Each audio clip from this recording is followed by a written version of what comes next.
Kwento ay nagsisimula noong year 607 AD, na kung saan ang emperador na may pangalang Yang, mula sa kaharian ng Sui Dynasty ay napakalupit at mapang-api kaya maraming mga tao ang nagdurusa. May lugar na tinatawag na Human Pass at ang disyerto sa labas nito ay puno ng mga refugee at mga nakakatakot na mga tulisan. Ang gawain ng isang escort ay upang protektahan ang mga target at eliminate ang mga kriminal na may malaking gantimpala na nakapatong sa ulo.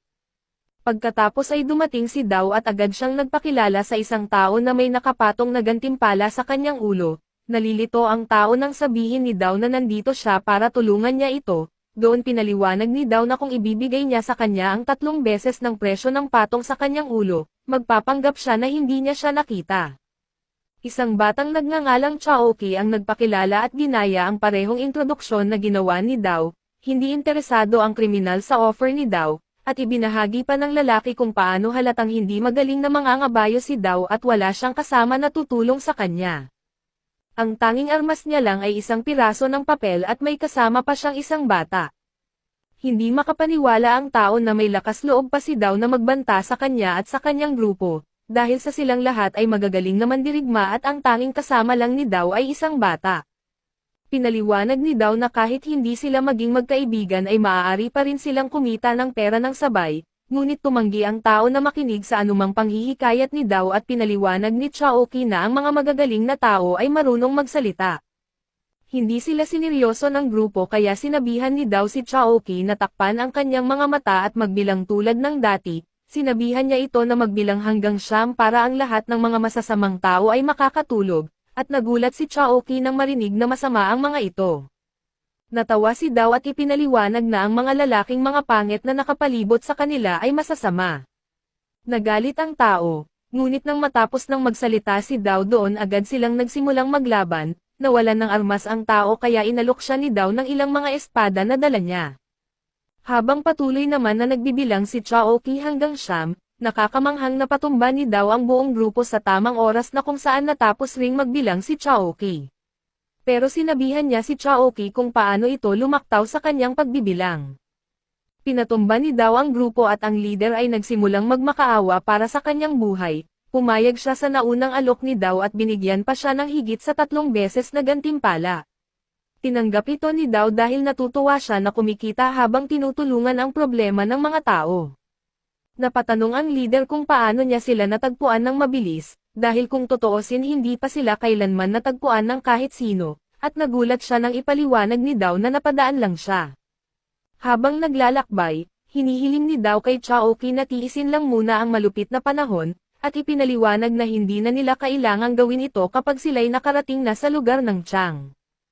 Sinabi ni Dao na ang Chang ay ang kanilang tahanan kaya nagtataka ang bata, kung maaari ba silang pumunta sa lugar ng Chang, pero ipinaliwanag ni Dao na kinakailangan muna nilang mabayaran ang utang nila mula kay Mo.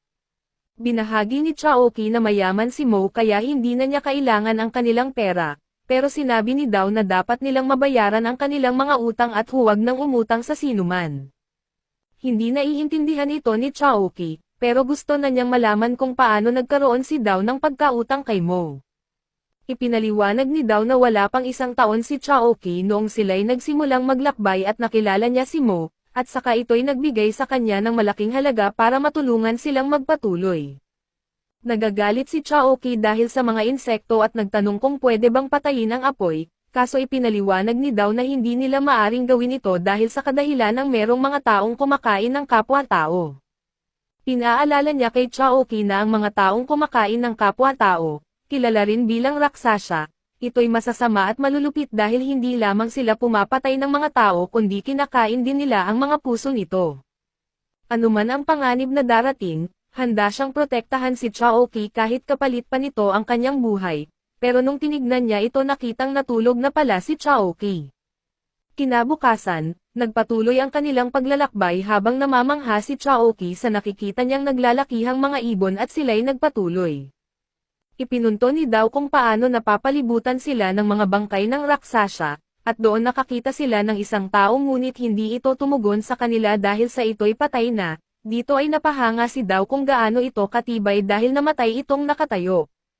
Namangha si Chaoki sa nakita na ang tao ay nakikipaglaban sa maraming halimaw mag-isa ngunit sinabi ni Dao na maaaring may tulong ito. Umalis sila dahil maaaring mapanganib pa rin ang lugar pero nais ni Chaoki na maghanap ng mga mahahalagang bagay.